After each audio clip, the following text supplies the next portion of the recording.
திருபுவனை கூட்டுறவு நூற்பாலையில் 1 லட்சம் மதிப்பிலான இரும்பு பொருட்கள் திருடிய 5 பேரை கைது செய்த காவல்துறையினர் திருடு போன இரும்பு பொருட்களை பறிமுதல் செய்தனர். புதுச்சேரி கூட்டுறவு துறைக்கு சொந்தமான திருபுவனை கூட்டுறவு நூற்பாலை கடந்த 6 ஆண்டு காலமாக உற்பத்தி இல்லாமல் மூடி கிடக்கின்றன. இந்த தொழிற்சாலையின் உள்ளே கோடிக்கணக்கான மதிப்பிலான பொருட்கள் பாதுகாப்பற்ற நிலையில் உள்ளது.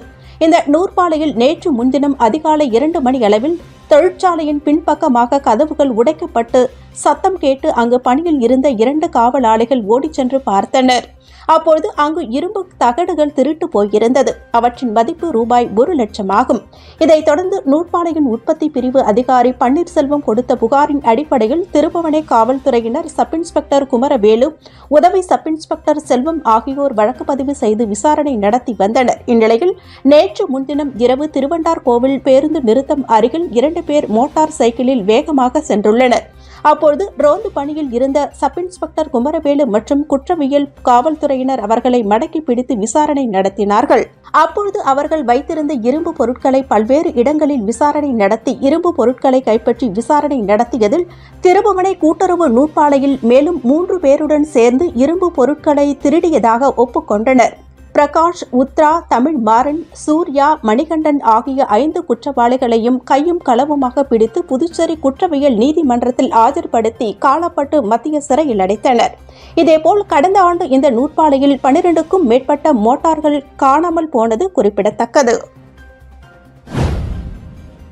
வானூர் அருகே கல் குவாரியில் கை கால்கள் வெட்டப்பட்ட நிலையில் ஆண் சடலம் கிடந்த சம்பவம் பரபரப்பை ஏற்படுத்தியுள்ளது. விழுப்புரம் மாவட்டம் வானூர் அடுத்த திருவக்கரை பகுதியில் உள்ள கைவிடப்பட்ட கல் குவாரியில் சுமார் 30 வயது மதிக்கத்தக்க ஆண் சடலம் கை கால்கள் வெட்டப்பட்ட நிலையில் குவாரியில் மிதப்பதாக வானூர் காவல்துறையினருக்கு பொதுமக்கள் தகவல் அளித்தனர். இத்தகவலின் பேரில் வானூர் காவல்துறையினர் சம்பவ இடத்திற்கு சென்று தீயணைப்பு துறை காவல்துறையினர் உதவியுடன் உடலை கைப்பற்றி விசாரணை நடத்தி வருகின்றனர். மேலும் அந்த நபர் வேறு எங்காவது கொலை செய்யப்பட்டு இங்கு வந்து வீசி சென்றார்களா அல்லது இங்கேயே வெட்டி தலை கை கால்கள் வேறு இடத்தில் வீசி சென்றுள்ளனரா என தீவிரமாக விசாரணை நடத்தி வருகின்றனர். மேலும் கடந்த சில நாட்களுக்கு முன்னர் புதுச்சேரி பகுதியைச் சேர்ந்த பெண்ணை கொலை செய்து இந்த பகுதியில் வீசி சென்றது குறிப்பிடத்தக்கது. வாஸ்கோ நிறுவனம் சார்பில் நடைபெற்ற போதைக்கு எதிரான விழிப்புணர்வு மாரத்தான் ஓட்டத்தை துணை சபாநாயகர் ராஜவேலு கொடியசைத்து துவக்கி வைத்தார். புதுச்சேரியில் இயங்கி வரும் வாஸ்கோ நிறுவனம் மற்றும் டெக்கத்லான் உடன் இணைந்து போதைக்கு எதிரான 2ஆம் ஆண்டு விழிப்புணர்வு மாரத்தான் ஓட்டம் புதுச்சேரி கடற்கரை சாலை காந்தி சிலை அருகே நடைபெற்றது. இதில் துணை சபாநாயகர் ராஜவேலு சிறப்பு விருந்தினராக கலந்து கொண்டு கொடியசைத்து மாரத்தான் ஓட்டத்தை துவக்கி வைத்தார். இந்த விழிப்புணர்வு ஓட்டத்தில் அனைத்து வயதினர்களும் மற்றும் மாற்றுத்திறனாளிகளும் ஆர்வத்தோடு கலந்து கொண்டனர். பல்வேறு பிரிவுகளில் வெற்றி பெற்றவர்களுக்கு ரொக்க பரிசுகள், நினைவு பரிசுகள் வழங்கப்பட்டது.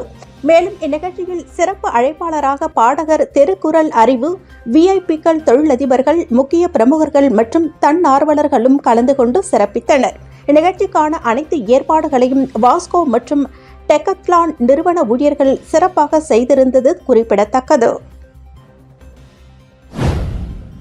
புதுச்சேரி மடுகரை சாராய கடையில் 2 மாநில காவல்துறையினர் வாக்குவாதத்தில் ஈடுபட்டதால் பரபரப்பு ஏற்பட்டது.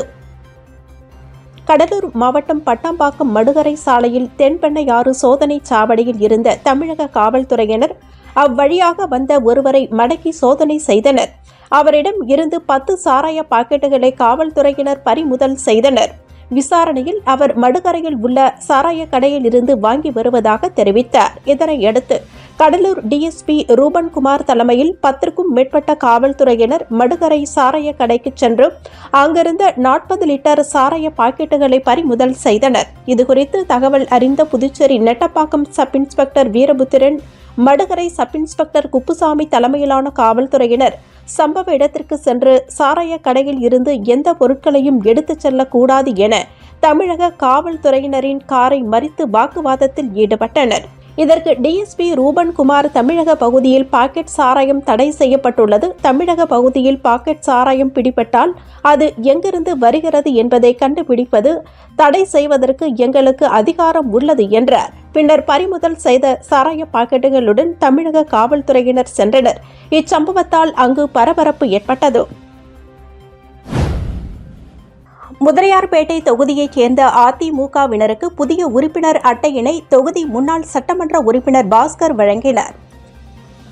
புதுச்சேரி முதலியார்பேட்டை தொகுதிக்கு உட்பட்ட அதிமுகவினருக்கு புதிய உறுப்பினர் அட்டை வழங்கும் நிகழ்ச்சி தொகுதி முன்னாள் சட்டமன்ற உறுப்பினர் பாஸ்கர் இல்லத்தில் இன்று நடைபெற்றது. இந்த நிகழ்ச்சியில் மாநில அம்மா பேரவை செயலாளரும் தொகுதி முன்னாள் சட்டமன்ற உறுப்பினருமான பாஸ்கர் கலந்து கொண்டு தலைமை தாங்கி புதிய உறுப்பினர்களுக்கு அடையாள அட்டை வழங்கி சிறப்புரையாற்றினார். இந்த நிகழ்ச்சியில் நகர கழக தலைவர் செல்வகுமார், தொகுதி செயலாளர் கருணாநிதி, தொகுதி தலைவர் காந்தி மற்றும் மாநில நிர்வாகிகள், தொகுதி நிர்வாகிகள், வார்டு உறுப்பினர்கள், மகளிர் அணி நிர்வாகிகள் உட்பட பலர் கலந்து கொண்டனர்.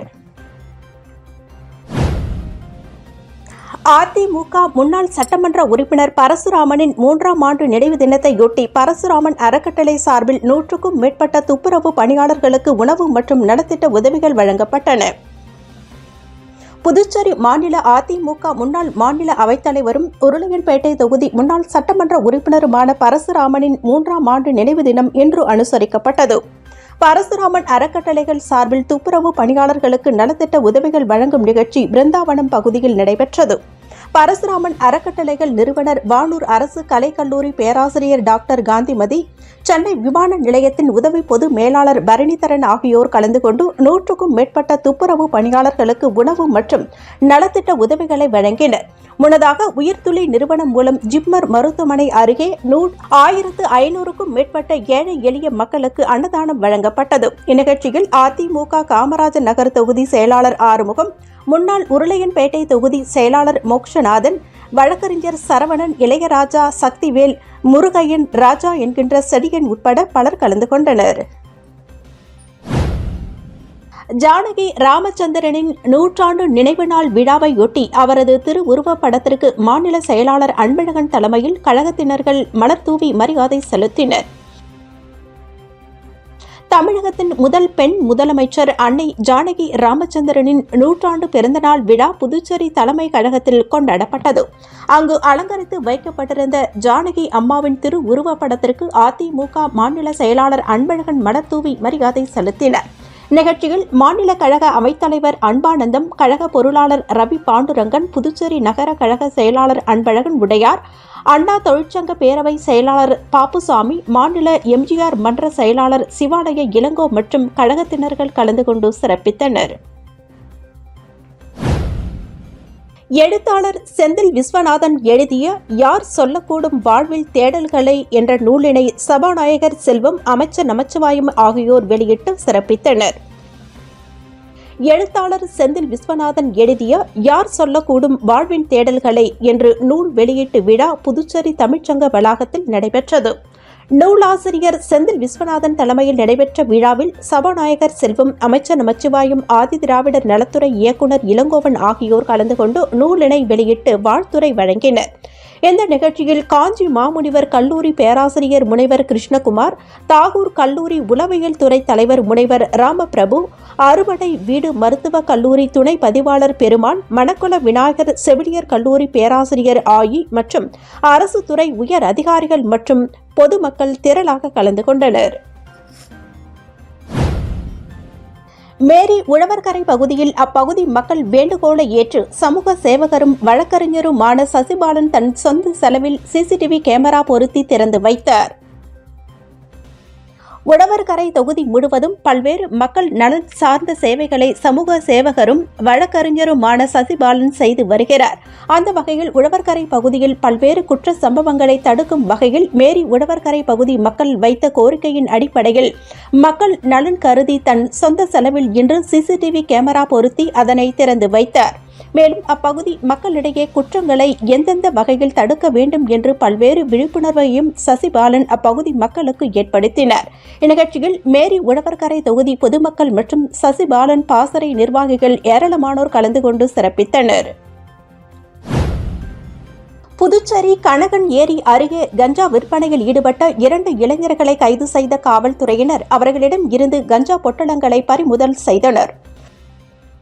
புதுச்சேரி கௌரிமேடு காவல் நிலைய எல்லைக்கு உட்பட்ட கனகன் ஏரி சாலை அருகே இளைஞர்கள் சிலர் அப்பகுதியில் உள்ள சிறுவர்கள் மற்றும் பொதுமக்களுக்கு கஞ்சா விற்பனையில் ஈடுபட்டு வருவதாக காவல்துறையினருக்கு ரகசிய தகவல் கிடைத்தது.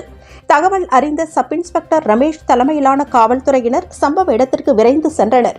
அப்பொழுது மர்ம நபர்கள் 2 பேரை காவல்துறையினர் கண்டதும் தப்பிச் செல்ல முயன்றனர். அவர்களை காவல்துறையினர் மடக்கி பிடித்து சோதனை மேற்கொண்டனர்.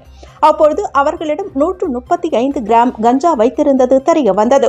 இதனை அடுத்து காவல்துறையினர் அவர்களை கைது செய்து காவல் நிலையத்திற்கு அழைத்து வந்து விசாரணை நடத்தினர். விசாரணையில் சாரம் பகுதியைச் சேர்ந்த நவீன் என்கின்ற துப்பாக்கி மற்றும் பூமியான்பேட்டை பகுதியைச் சேர்ந்த ரேவந்த் குமார் என்பதும் தெரிய வந்தது. இதனை அடுத்து காவல்துறையினர் 2 பேர் மீது வழக்கு பதிவு செய்து கைது செய்து சிறையில் அடைத்தனர்.